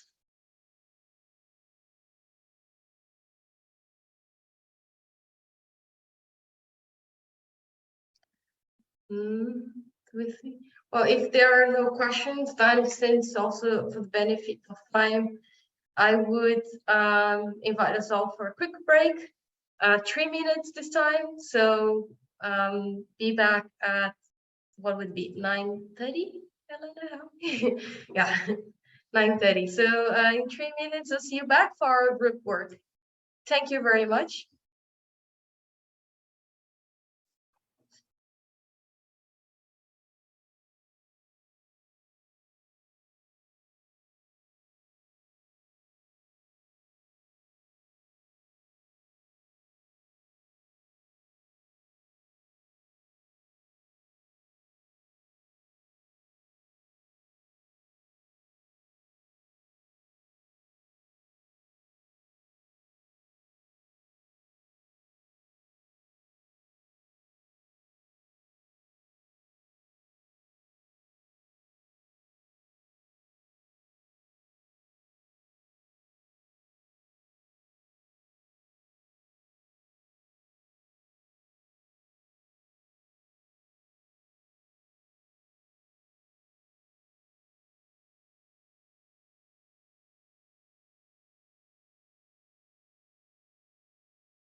Hello, everyone.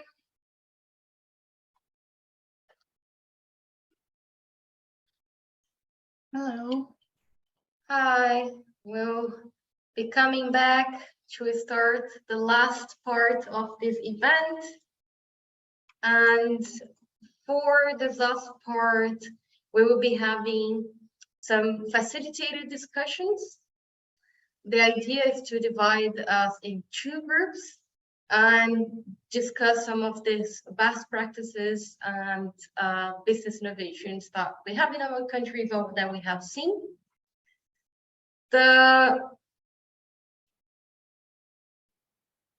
Just for the record, for these discussions, we adopt what we call Chatham House rules.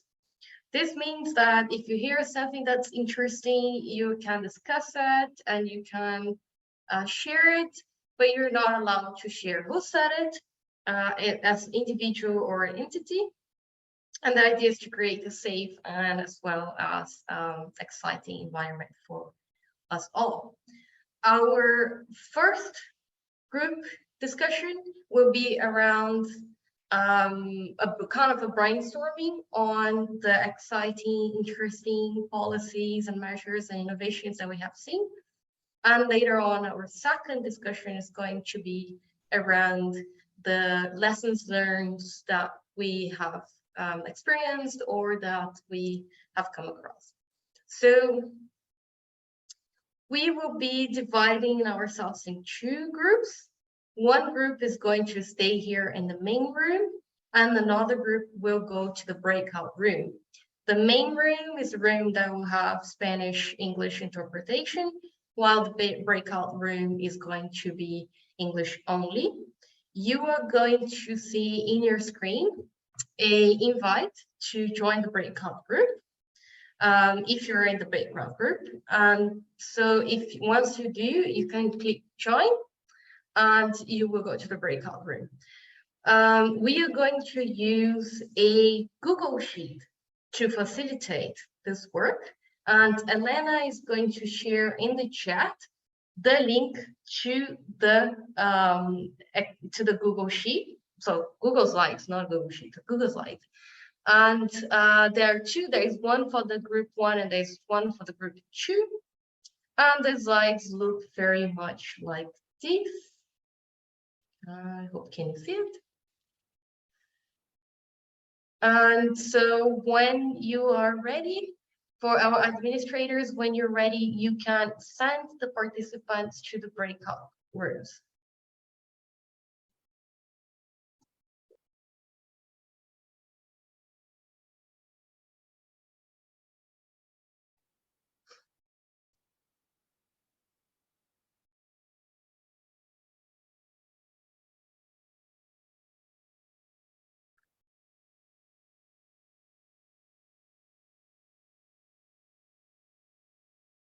Okay, so I'm seeing those from the breakout room join their rooms. If you have not joined the room yet, just click on try breakout rooms. Yeah, but that is not coming to our screen. If you're not receiving the join the breakout rooms, that means you're here with me. We're staying in the main Okay. room, right? I hope you can see my Google Slides on the screen. Yes. Okay, perfect. So if you're here with me, what we are going to do for reference exercise is first do a quick brainstorming. I added here in the slide, so you can see slide 2. If you want to come to slide 2, this slide that's on the screen, you will see here already some of the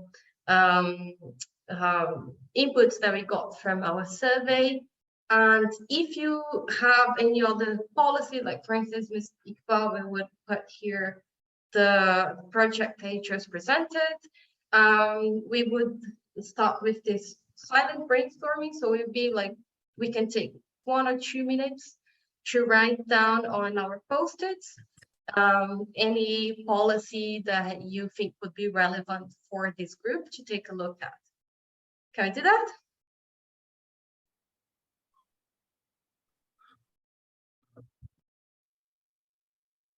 So to do that, you basically just double click on this thing that looks like a post-it and you can write on it. Vivian? Yes? I have a question. You have to write on the column where your name is, or No. You can write in any of the post-its that you see here.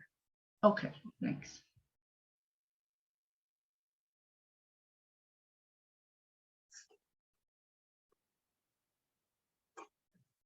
Mr. Iqbal, how would you call the project that you just present to us? Yes. If I may, can you repeat the question, please? Yeah. What name would you give to the project that you just shared with us? Is there an official name? Yeah, there is one project called Jol Nishorgo. One project is called Hydroecological Park. And both of them actually intended to break through in terms of a green bond initiative from the government perspective. Also, which I didn't show because that's not city corporation project, which is bringing in green investment in affordable housing by the National Housing Authority. So I think in three terms, government is opening up a scope, not only participating in program development, project initiation and development, and also project maintenance, also to invest as being a part of it as investor, be it affordable housing, be it public placemaking, be it also park and open space restoration. So this is a new idea because usually people didn't believe that they can be a part of this kind of development as investor.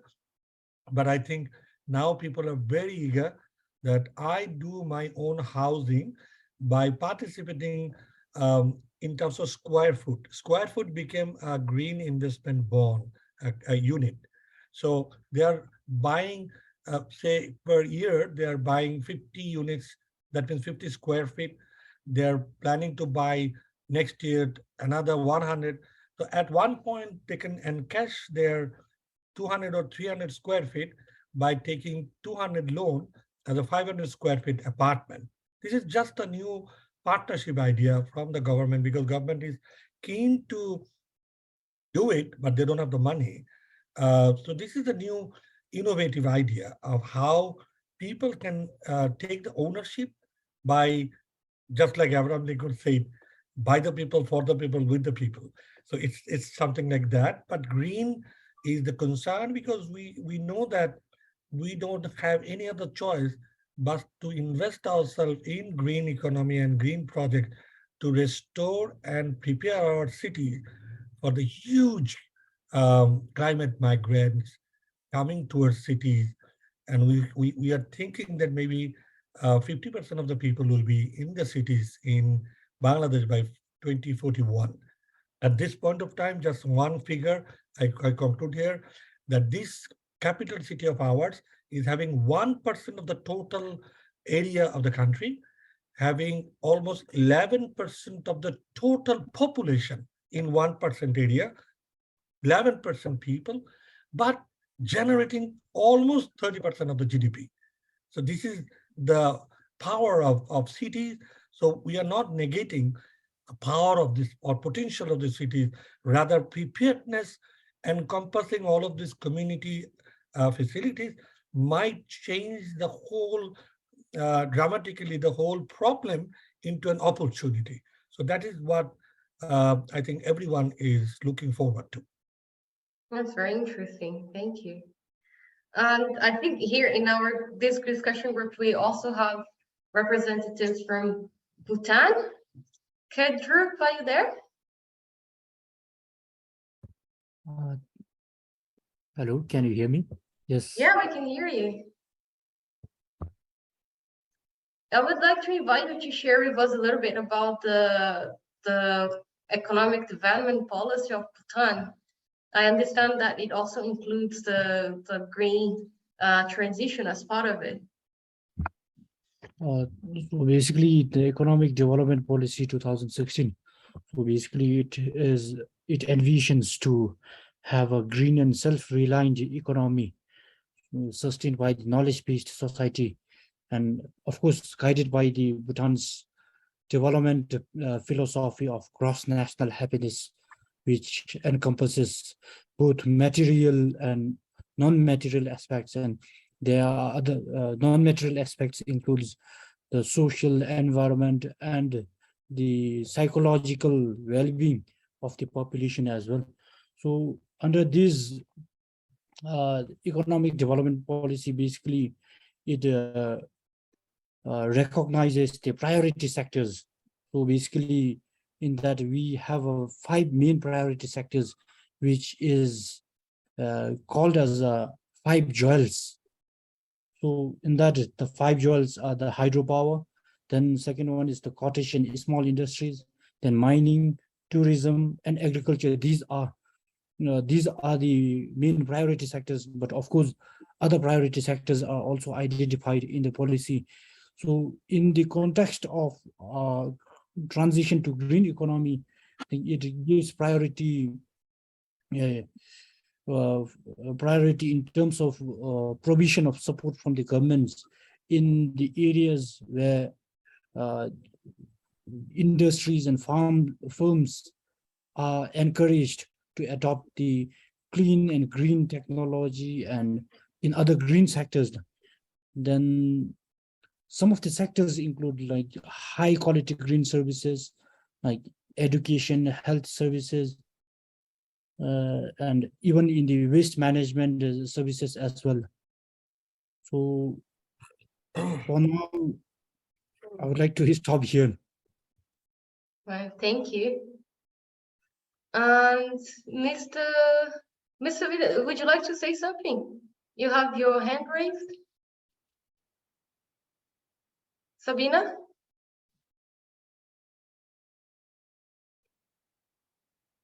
No? Sorry, I wasn't paying attention at my hand. It's No worries. no, sorry. I think also we have some representatives from Kazakhstan here. Am I right?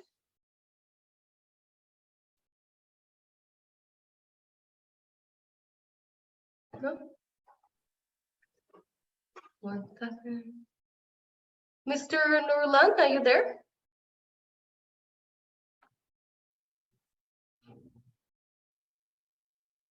No. How about Mr. Dakpa? Sorry.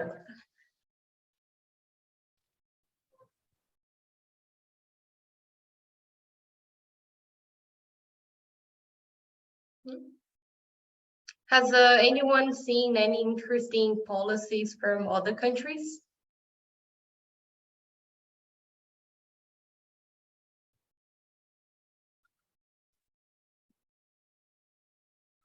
I just like to request all my audience that if any one of you has experience in terms of green bond or initiating some scope for people to participate in public development, public place making development, or affordable housing, please share with us. I think together we can change. And of course, at the face of COP and climate change issues, I think it is our level cross-cutting, exchange of views, ideas, and best practice would be the best help, rather than going to Sharm el-Sheikh and talking about nothing.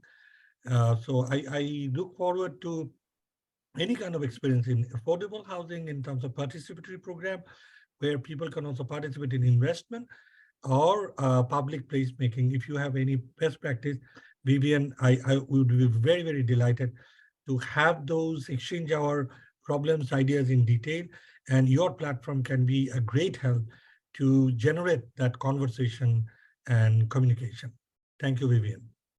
Thank you. That's great to hear and very interesting. I think we have discussed before. Unfortunately, our community member from Korea had to leave us today, but they also have a green bond. I think it would be very interesting to connect to our community member from Korea and exchange on their experiences as well. In terms of affordable house and city transformation, I think Colombia has been doing quite a bit in affordable housing now. I guess so. We have Yes, I don't know if anyone here is from the Ministry of Housing, because I know they have a policy on that, but I'm not aware of the exact scope of that strategy or policy? Maybe we will find out more as we go through the activities of the community of practice. But I'll take a note and I'll reach out also to our members and see what we can find as well on this.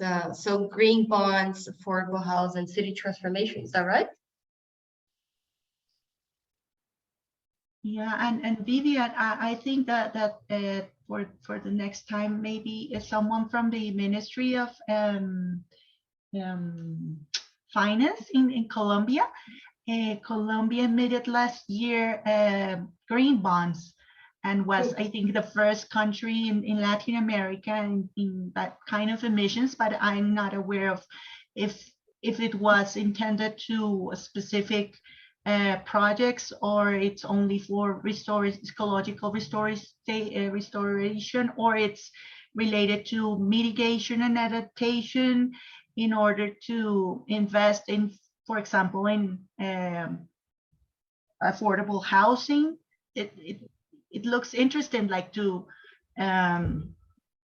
integrate those concepts of climate resilience investment and green investment, because, for example, in Colombia, those topics mainly are like they are not connected well. I think most of the investments goes to mitigation and adaptation in order to address natural disasters, or like to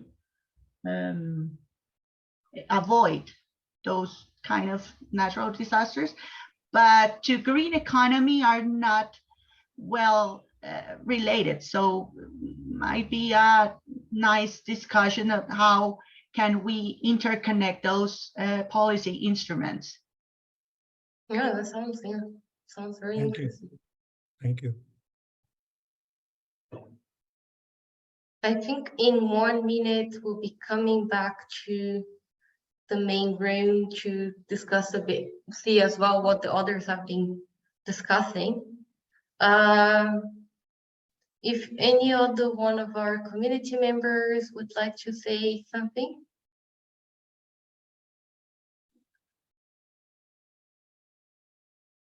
I think now, what time is it now in Bangladesh? Time? Yeah. Time is now it's almost 9. Yeah.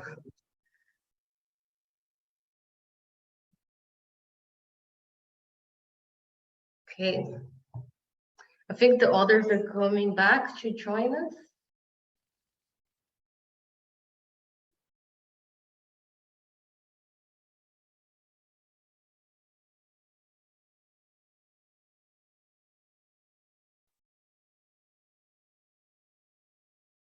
The administrators, can you close the other room?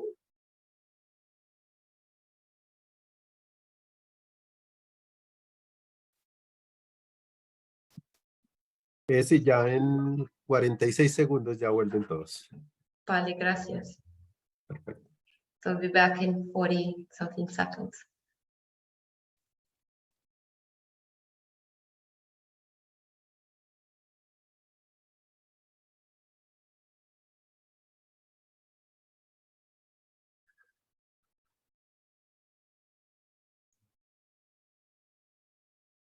Iqbal? It is said Iqbal or Iqbal? It's Iqbal. Iqbal. Yes. I have a question for you. And in this affordable housing, are you using any kind of biomaterials produced in Bangladesh? Yes. We have just started for last 6 years. We have got a lot of rivers, and because of those, they have a lot of siltations. So we have to draise them. So the drazing is producing a lot of sands, and we are now building blocks out of those sands.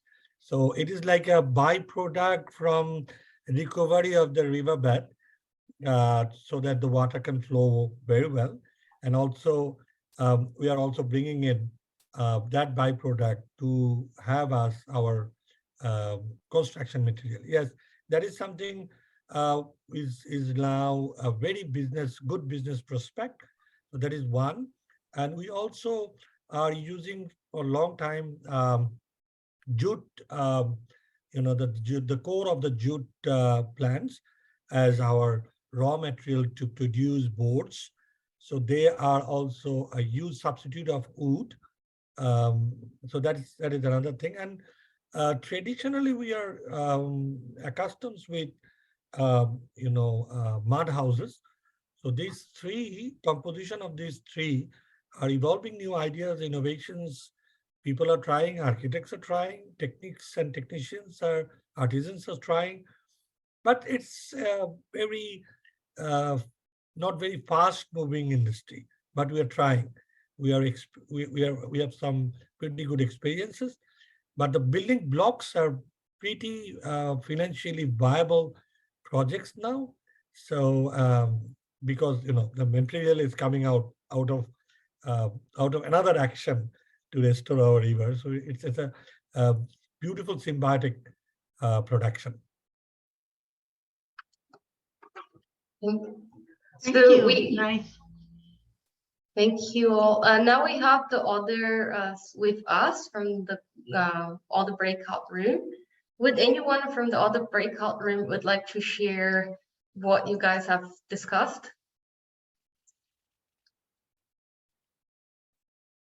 Maybe Elena or Jonathan?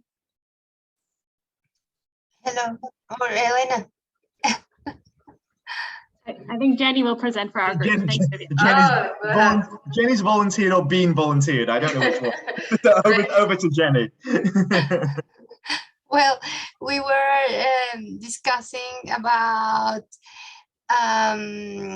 Colombia's policies advance in green growth, the law of climate action, the national strategy of circular economy, and the national missions of bioeconomy, and also the green growth policy and the control of deforestation. But we also talk about Ecuador. I think that Washington is here, I don't know. But we talk about the experience of Ecuador with the White Book of Circular Economy, and some experience also in Bhutan for economic development, and which other, Elena, that was, I don't know if I'm missing something more. The other. Jonathan, do you want to add some more of the examples that you mentioned? Oh yeah, I mean the stuff I mostly highlighted were things like, I know how governments have created kind of the incentives for businesses to think about kind of green criteria. So for example, in Singapore, and I know in Indonesia as well, they have green procurement criteria. So if you want a contract from the government, you have to meet certain green criteria, which is quite interesting as well. And while very few countries kind of mandate environmental reporting by companies or investors, in Cambodia they have something called sustainable finance guidelines, which aim to do that as well. So yeah, mine were kind of mostly kind of financial examples of how governments are kind of trying to incentivize companies to think about green credentials, or indeed kind of forcing, in some cases, investors to actually report on their green objectives alongside their financial priorities that all companies have to, who are registered as well. So I think they're kind of the main two, maybe to give a different flavor to the sorts of policies that may be spoken about during the two working groups. I'll stop there. Thank you, Jonathan. In our group, one of the things we talked a little bit about was around green bonds. Mr. Iqbal was mentioning that it would be great to hear from the experience of the other members on, well, green bonds, and do you know other countries in the region that have experience with green bonds? A colleague from Korea might kind of may want to chime in here, but I think Korea and certainly in China, they've implementing green bond initiatives, and currently kind of ESCAP ourselves are working with the government of Cambodia, and this is really around how governments can mobilize investment to support green projects, right? So yeah, I mean, there's certainly. Again, we hope this community practice kind of runs for the long term, but certainly in some of the reports we'll be preparing as part of this initiative with APC Colombia, we'll be kind of delving a bit more deeper into green finance and green bonds as well, and maybe giving some examples of how governments have implemented such initiatives. And again, if it comes to more detailed implementation of some of these, of course, colleagues from Bangladesh will be more than happy to support from ESCAP's side on exploring how we could support the development of the green bond market in Bangladesh as well. We'd be very happy to do that. Thank you. Thank you, everyone. I think, should we move to the next part of our group discussion? Vivian, if you allow me, I want to share Sure, some of the experience that we have seen here in Bhutan, particularly in terms of transition to green economy. I want to share some initiative that has been taken here in Bhutan, but I don't know whether that will be come under the green transition to green economy. First of all, we do have the economic development policy, whereby we encourage investment in green technology and green sectors, especially in health, education, ICT, and all. And that policy also talks about transition in having a green construction policy. That's happening or not, I'm not sure, but it points somewhere in the policy that the government should come up with a green construction policy. And also government is giving grants to those industries who are into green technologies. So if they are adopting green technologies, government provides some grant to them. It's in a cost sharing basis. And the most happening things that are happening right now is our the mode of transportation, which is the public transportation, mostly the public transport, buses and taxis, especially taxis. The government is providing like 30 or 40% subsidy on those taxi drivers who want to buy an electric car. So government is providing them with like 30 to 40% of the cost of that electric car as a subsidy, so that the taxis doesn't have to use fossil fuels. So these are the initiatives that I have seen, but I don't know that will fall under green economy or not. Yeah, that's interesting. That's a good question. I think so. I mean, would also like that could a reflection for our group as well in terms of what connects to the green economy. I think also Kedrick was mentioning a little bit about the Bhutan economic development policy and the overall focus of Bhutan on the happiness index and the psychological well-being of the population. I think all of these things kind of come together in many ways, even if you're not talking specifically about a green technology or a green energy. A lot of these things at the end of the day come together when we're talking about inclusive sustainable development. That being my view, well, maybe others would like to input on this as well. And also our constitution mandates that the land cover of our country, that we should at least maintain 60% of forest cover. But as of now, we do have at least more than 70%. And as you guys know that our country is carbon negative country. Forget about carbon neutral, we are carbon negative. That's quite impressive. I think one of the messages that Kaveh gave at the beginning was that in the region as a whole, carbon emissions are expected to grow when we are supposed to be, cutting it in half. So the example of a country that managed to be, carbon efficient, it's definitely an amazing example. Okay, so I would like us to go into our next phase of our discussion, which is a little bit more focused on the lessons learned or the challenges that this community, as a community of policymakers, might face in developing this kind of policies. I think some of the quick ones that come to mind might be coordination or the need for investment. But the members of this communities are the ones that have the hands-on experience with implementing such policies. And I think it would be very valuable for us to learn of each other as well in terms of the lessons learned on what you experience and what have you seen that kind of works, and what others could expect as well when implementing such policies. So for this one, I would invite us to stay in the same room so we can have a joint discussion, mainly of most of us. And if anyone would like to volunteer and start sharing their thoughts.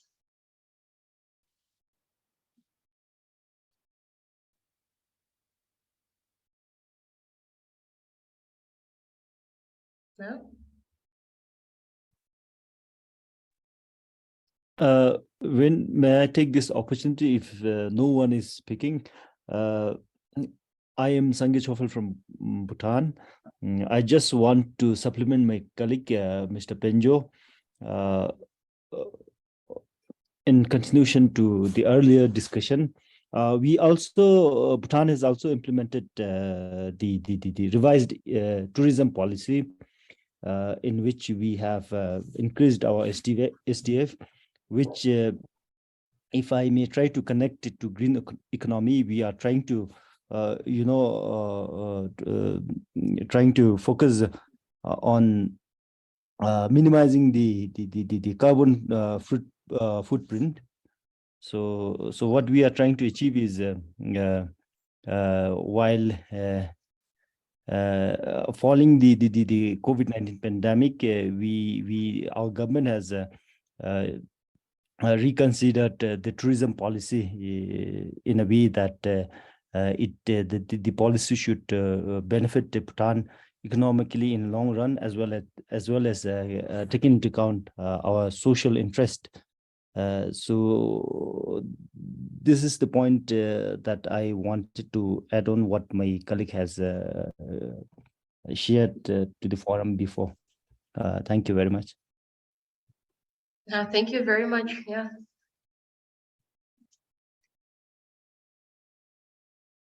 Would anyone else here would like to input? I see a lot of conversations going on in the chat.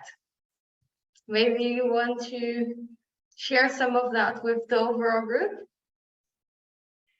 Yes, I was sharing that we have an event, a national event, every 2 years. We have a climate finance conference. It takes 2 days. We see many experiences in Latin America and Colombia related to finance investment in mitigation and adaptation. I was telling in the previous chat that we might think in how to articulate or integrate climate finance and green finance, because many times they are like separated, like they are directed to mitigation or adaptation or green development. So those things, they are not meant to be separated. They have to be integrated. So in these discussions, well, from the policy part, we have to, I think, have to a multi-objective perspective in every program, strategy, plan, policy that we might pursue. So that's the main message. I'm gonna search for the agenda and if there is any translation for this event, and I'm gonna share with this group. Perfect, thank you very much. So some of our participants who are here, they might not have shared with the group yet. Would you like to share some of your experience with the others?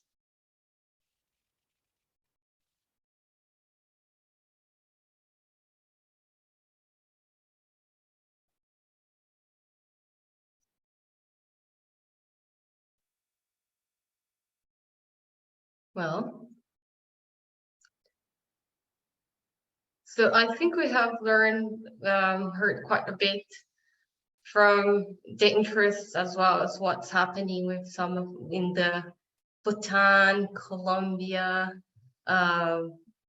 Bangladesh, and it's been a great first discussion, I think, for many of us.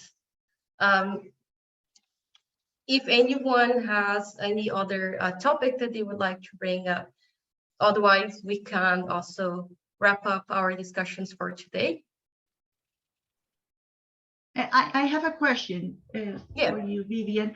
As a community manager, are you or your group, are you going to translate any of these policies and strategies and policy documents in order to share the knowledge? Because I think for breaking the ice, you have to,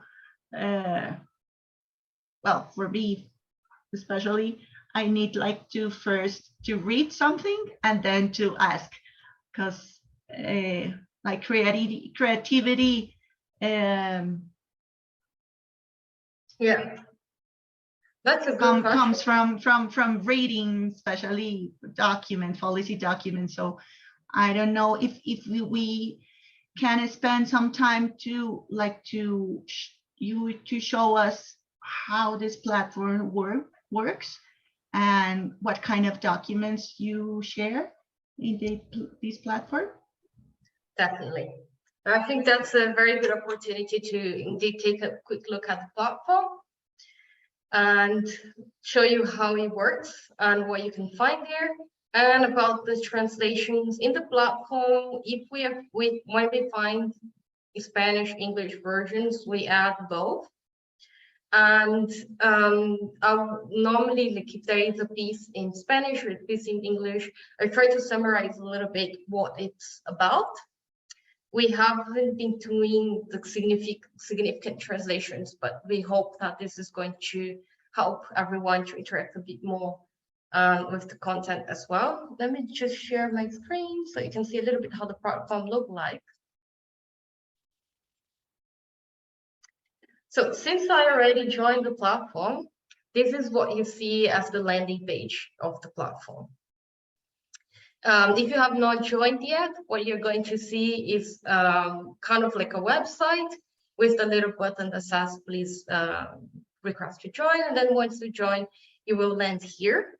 So the first thing you see is kind of just a feed of activities and posts and things we have been sharing in this platform. And this will be kind of a mix of everything will be here. You can come to this tab that says Discovery. And here you will find what's featured content, some of the top posts, and you can filter things by topic as well. This is the main community of practice. As I mentioned, for once you land into our platform, we'll land in this overarching community, which is the community on inclusive and sustainable business. From here, you can go to the green transition group. There is this tab here that says groups. Clicking here, you will see our group. And here you will find all the content that we share in terms around green transition, policies, and all. Our events are going to be here as well. So you will be able to see what's upcoming. And you can also filter by topic. So if you come to this topic, you see what has been tagged in this topic. For now, we're building the content and the community as we go. So we also invite you to share the information that you find interesting, for instance, events as the one you just share, the links to the policies that I've been mentioning. All of these are very valuable, and it's great to have a central repository like this one where we can put all the information. So here you can also see who the members are. You can message people directly, and you can also we have the group chat where we can message everyone at once. So this is kind of, if you're familiar with a LinkedIn, it looks quite similar. And so back to the network, our knowledge libraries are in this tab that says knowledge library.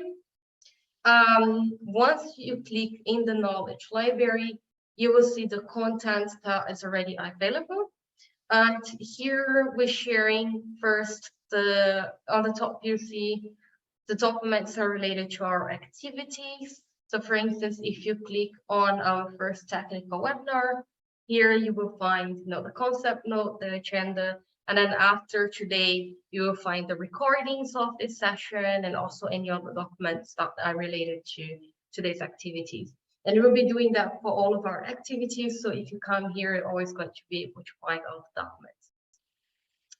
And we are also sharing here interesting articles that we find, knowledge reports that have been developed, and also policy frameworks that have been developed, policy briefs that are examples, both from development partners or from other countries as well. We have content from Asia and Latin America, so you can see both. For instance, if you come to Asia, you will see like policy frameworks that are specifically developed for the region, and same in case of Latin America. We are also sharing webinars so that you can see past discussions that have happened, and you can watch them directly. If we are not able to upload, then we will put the link, but we hope we upload most of the instances. So if you have materials from your countries that you would like us to put in this knowledge library, you can share with us and we'll make it available for everyone.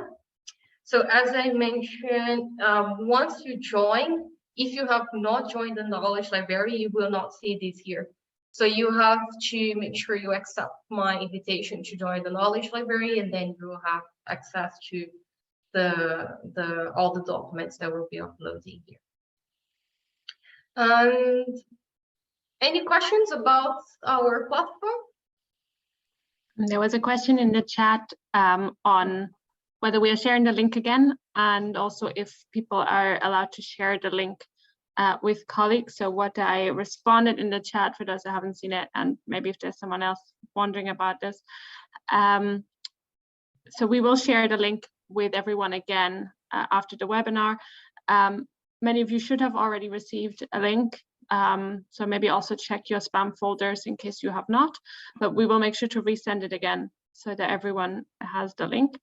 And you are welcome to share the invitation also with other colleagues, but do keep in mind that we want this to be not kind of a public forum with a lot of people kind of reading along and not participating, but we really would like this to be a dedicated community with people that are really involved in this topic and that have something to contribute and that are really interested to be a part of this community. So that, linked to the values and really engaged already in this topic. But if you do have colleagues like this, they are very, very welcome to join. In that way, it's more experiences and more perspectives can only enrich our community.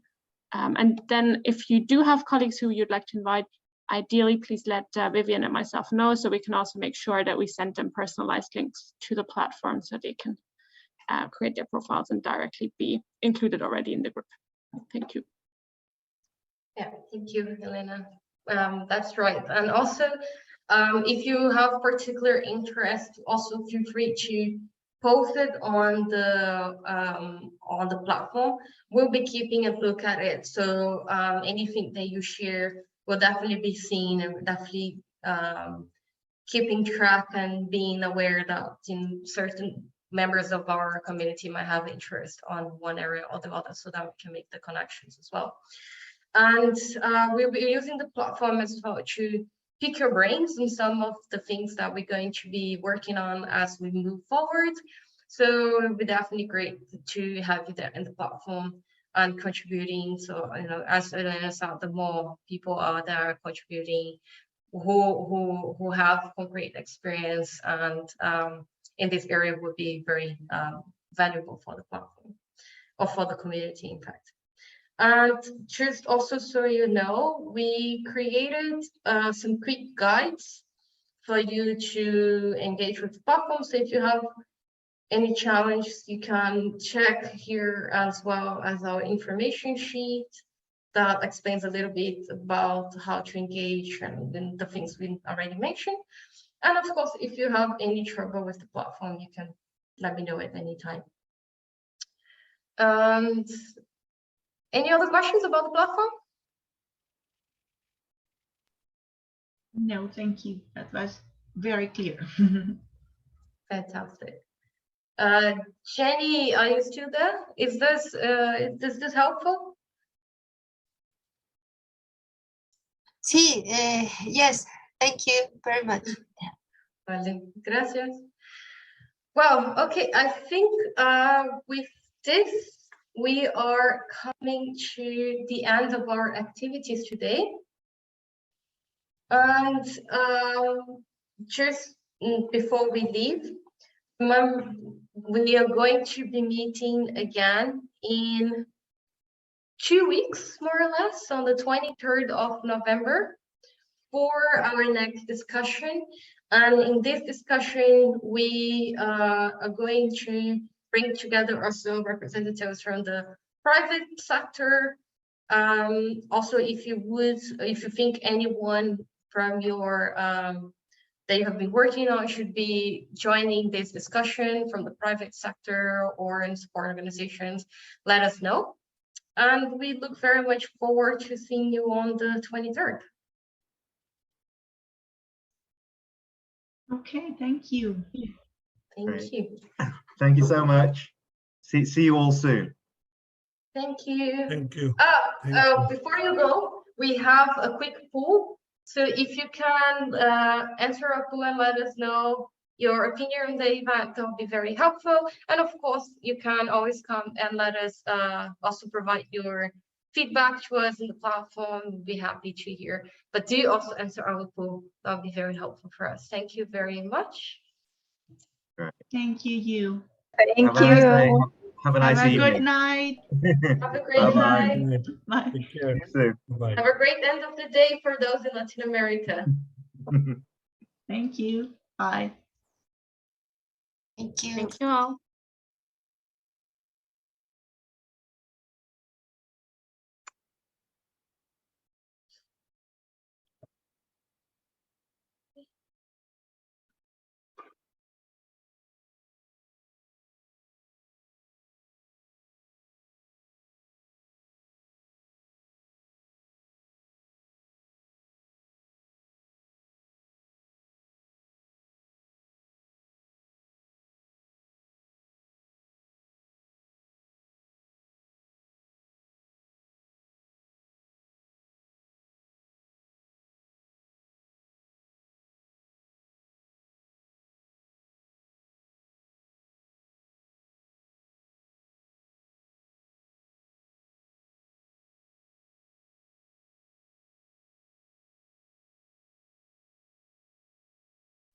Thank you also to everyone behind the scenes for the support today, thanks to the translators and also everyone that helped with making this go smoothly. It's lovely that we had no tech problems except the one speaker, but that was clearly on his side.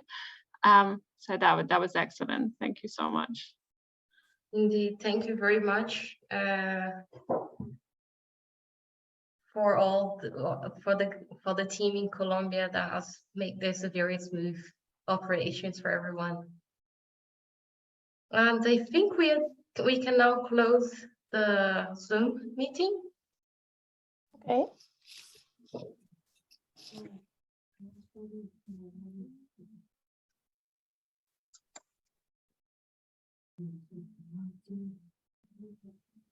Feliz día a todos. Hasta luego. Luego.